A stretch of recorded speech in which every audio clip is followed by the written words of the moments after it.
Hey guys, कैसे हैं आप लोग? What's up, my name is Naren and welcome to the channel ignite law. I have started this series in CLAT exam, LAT exam, Marasa CET. You go for any exam, there are paragraphs, and to understand the paragraph, we need vocabulary. Trust me, the kind of thing that we already know is very generic thing. There are so many vocabulary words जो पूरा game change कर देते हैं इन questions और इन options. तो पूरा 1-2 साल का मेहनत खराब जाता है। तो I have started this series where I will post daily videos based on the Hindu और Indian Express, two most important newspaper for CLAT exam, for any law exam. UPSC और लॉ सिमिलर नेचर के हैं when it comes to GK and current affair and the newspaper part. ठीक है, तो वहां सबसे important है। By the way, this is important information, we have started amicus batch. Bye the way, do you know meaning of amicus? Vocab का session है तो बात कर लेते हैं। एमिकस बैच एक लीगल टर्म है by the way, friend of court. एक कोर्ट का जो फ्रेंड होता है तो लॉयर ही वो उसका दोस्त, समझ गया? तो इसलिए ये नाम रखा है मैंने एमिकस टू द। ये उन बच्चों के लिए जो 1 ईयर का प्रोग्राम अभी 12th में पढ़ रहे हैं, उन लोगों के लिए ये वाला बैच है। गो फॉर इट। एनएलयू की टीम पढ़ाई, आपको पता चली गया है। The content writer, the teachers, they will be NLU Hyderabad, Bangalore, Nagpur, Shimla, Himachal, मतलब जहां जहां की टीम कई सारी इकट्ठी हो गई है, जहां से आपको पढ़ना है वहां के टीचर्स आपको पढ़वा देंगे। गो फॉर इट। ये उन लोगों के लिए जो 11th में अभी, ठीक है ना। इसका नाम है Veritas, somebody is looking for the truth. A lawyer is not always but most of the time looking for the truth. Alright, चलिए। सो ये 11th वाले बच्चों के लिए जो 2027 में पेपर देंगे, ठीक है। बहुत ही नॉमिनल फीस रखी गई है। Dedicated mock test, dedicated team of educators, और सब लोग highly qualified from best of college होंगे। इससे बेहतर गाइडेंस नहीं हो सकती कि वो लोग खुद फेल हुए थे, खुद सक्सेसफुल हुए थे। ऑलराइट, क्या गलत है, क्या सही है, क्या कॉलेज लाइफ है, वो आपको सब बताएंगे। ठीक, चल। So the story start from Indian express को मैंने पिक करा है। यहाँ की बुकें जो हो सकती है मैंने सारी पिक कर ली है। अब हम क्वेश्चंस करते हैं। See, it's not about only vocabulary, it's about the questions also. तो एक प्रैक्टिस भी हो जाती है हमारी। Polarisation, discourse, oasis, fraud, temporal, transcends, insinuating, unequivocal, cohesion, testament. इसमें से कितने वर्ड जानते हो? 50% अगर आप जानते हो सही है। अगर 50% से कम वर्ड्स पता है ना meaning, there is a problem. Get in touch with us. By the way, एक हमने गूगल फॉर्म दे रखा है आपको इसी वीडियो के नीचे, वहां पे आप फ्री कॉल कर सकते हो हमको। कौन सा सब्जेक्ट पढ़ना है, किस फैकल्टी से पढ़ना है, एंड किधर प्रॉब्लम है, कब एग्जाम आएगा, and how to prepare, will cover everything. Top college के फैकल्टी से बात करनी है, किसी और एक्सपर्ट से बात करनी, विल हेल्प यू। तो दीज आर द वोकैबुलरी जिस पर मैंने क्वेश्चंस बना रखे हैं। Very first question on your screen, let's start the story. Video पसंद आए तो कमेंट जरूर करना, लाइक करके जाना, सो दैट वी नो कि हाँ आप पसंद कर रहे हो and you want more such videos. Which of the following is the closest synonym of polarization? By the way, law वाले बंदे हो ना, तुम्हारे लिए तो बहुत इंपॉर्टेंट टर्म है ये। पोलराइजेशन बहुत होता है dividing the society based on caste, culture, sex, any चीज पे, किसी चीज पे अगर आप किसी को डिवाइड करते हो ना, पोलराइजेशन बोलता है। तो पॉलिटिकल, रिलीजियस पोलराइजेशन बहुत हो रखा है मार्केट में, डिवाइड हो रखे लोग, है ना। Division is the synonym of it. Next question, which word is the opposite in meaning to discourse? बहुत सुनोगे तुम लोग जब कॉलेज में पहुंचोगे, लॉ वाले में या फिर एग्जाम में भी या न्यूज़पेपर में भी। डिस्कोर्स का मतलब होता है discussion, as you can see. A discussion, a conversation, ठीक है, अ डायलॉग। जब दो पार्टी के बीच में हो रहा होता है, वी कॉल इट डिस्कोर्स। अब इसका मेरे को क्या चाहिए? ऑपोजिट। लोग बातें कर रहे हैं तो डिस्कोर्स, ऑपोजिट चाहिए तो बातें नहीं कर रहे, चुप्पी। So let's go for silence is the opposite of it. All good. Next, fill in the blank. ये वोकैब डायरेक्ट हेल्प करेगी या फिर एलिट के एग्जाम में आप, अगर आपको पता है, अगर आपने देखा होगा, वहां पे कई बार एंटोनिम, सिनोनिम, स्पेलिंग पूछ सकते हैं वो लोग। Errors also, grammar. Maharashtra city में तो डायरेक्ट आएगा। After days of hiking through the desert, they were relieved to find an, क्या मिला उनको? Where fresh water and shade awaited. देखो, जब आप किसी भी डेजर्ट एरिया में जाओगे ना, 100 किलोमीटर आप चलते जा रहे हो, भूखे प्यासे हो, अचानक से अगर आपको पानी मिल जाए, कोई पेड़ मिल जाए, तो उसे ओएसिस बोलते हैं। और I am sure you new this term. Oasis समझ गए? डेजर्ट एरिया में when you can find out the water the trees. Fraught. Fraught is a negative term used with fear, anger, गुस्सा, bullshit, समझा ना, किसी न किसी चीज से कनेक्टेड होता है fraught. The journey to success is fraught with failure.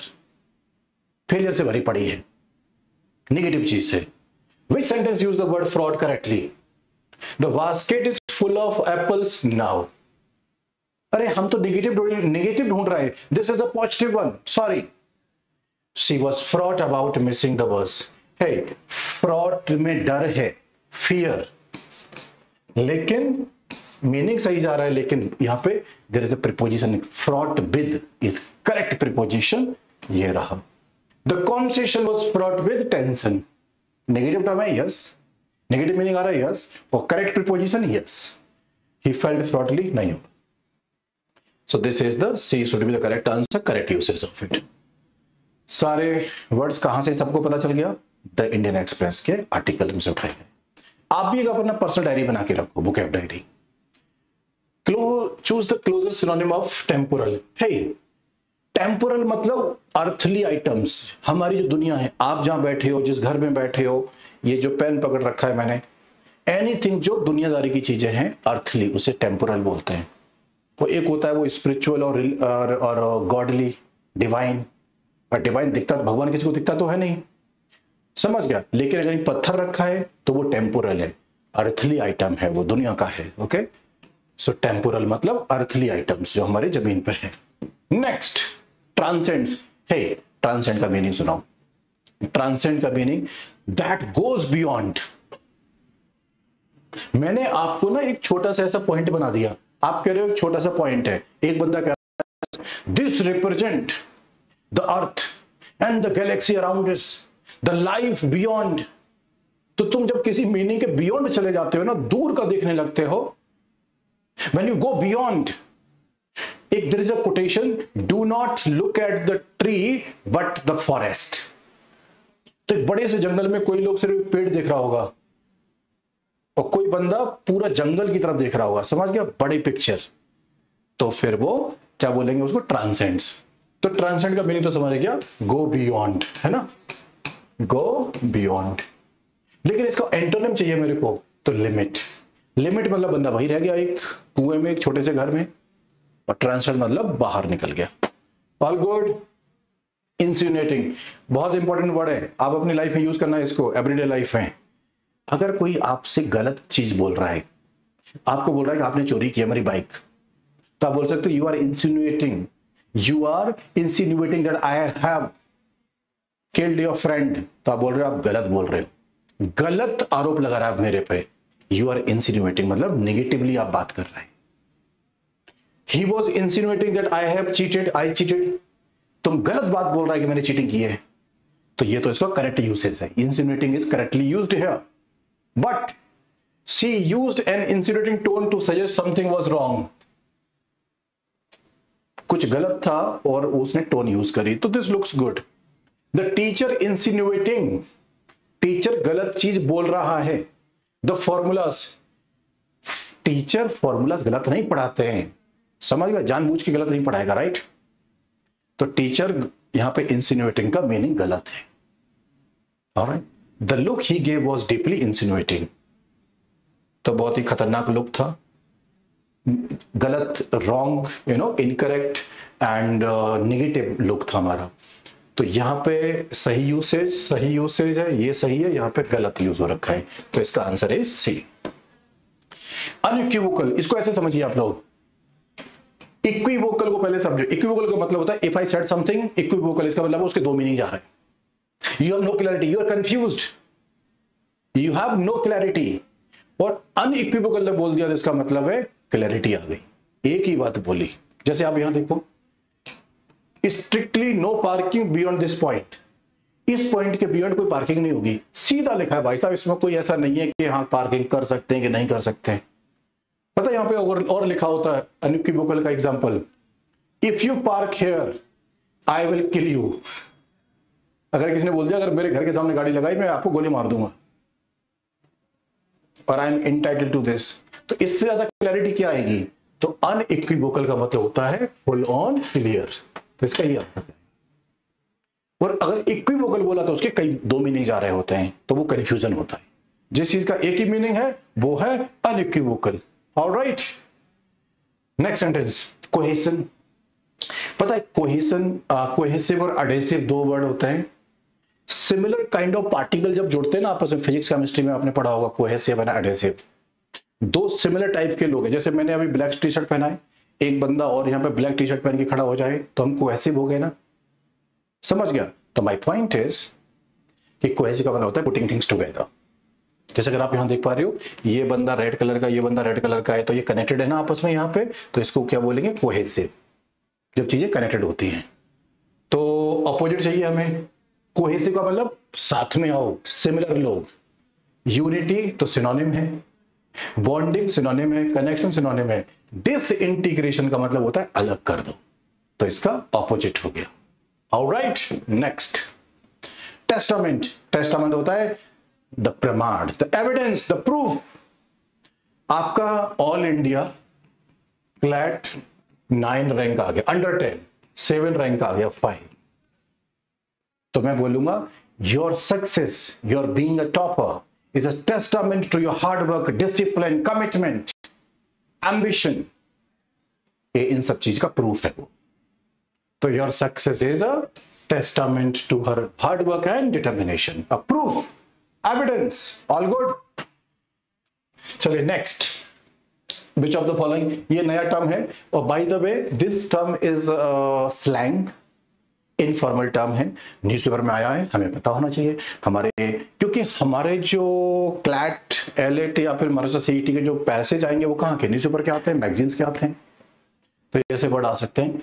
ब्रोलिगार्की का मतलब होता है कि पावरफुल लोग, अडानीज, अंबानीज, ऐसे 3-4 लोग मिलके गवर्नमेंट चलाएं और वो दोस्त भी हो आपस में, तो उसे हम क्या बोलेंगे? 3-4 दोस्त मिलके पावरफुल लोग, इलीट लोग अगर गवर्नमेंट चलाएं तो उसे क्या बोलेंगे? ब्रोलिगार्की। 3-4 ब्रोस रनिंग द गवर्नमेंट। ये बात अलग है, इंडिया में ऐसा ही चल रहा है। So a system by an elite group of close male friends, we call it broligarchy. अगर आपने वो देखा है series how I met your mother, एक सीरीज है, इंग्लिश सीरीज, ठीक है? तो उसमें वो बंदा बोलता है ब्रो कोड, कि जो 3-4 ब्रो होते हैं, 2 फ्रेंड्स होते हैं, मेल फ्रेंड्स, उनके बीच में कोड होता है कि हम ऐसे बिहेव करेंगे। तो ये उसी तरह का है कि 3-4 दोस्तों की एक कहानी है, they are running the government, broligarchy. Next, proliferation है। प्रोलिफरेशन का मतलब होता है when you make something strong, increase something, किसी चीज को स्ट्रांग कर देना, इंक्रीज कर देना, बेटर कर देना इज प्रोलिफरेशन। और we need synonym, increase the answer. Proliferation is to make something strong. All right. Culminated.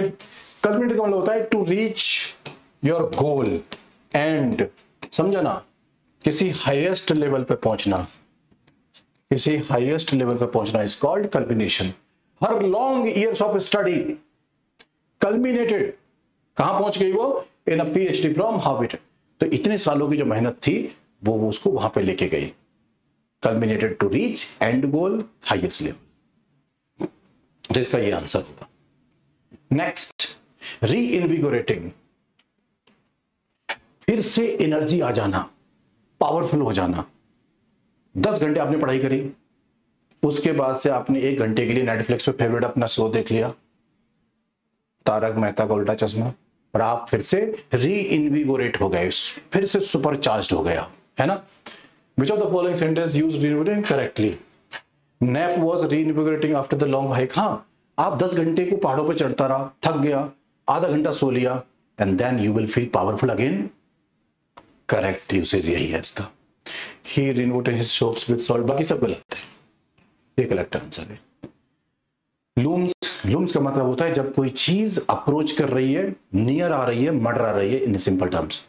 If you are not following the newspaper, if you haven't joined any classes, regular classes, mock test नहीं दे रहा है आप अभी से, तो failure का जो खतरा है ना वो लूम करेगा, मंडराएगा आपके ऊपर। मॉक टेस्ट लगाना, देखो सक्सेस की ना, अगर आप यहां तक वीडियो देख रहे हो तो इसको नोट कर लो। सक्सेस की 3 छोटी सी बातें हैं एक स्टूडेंट के लिए।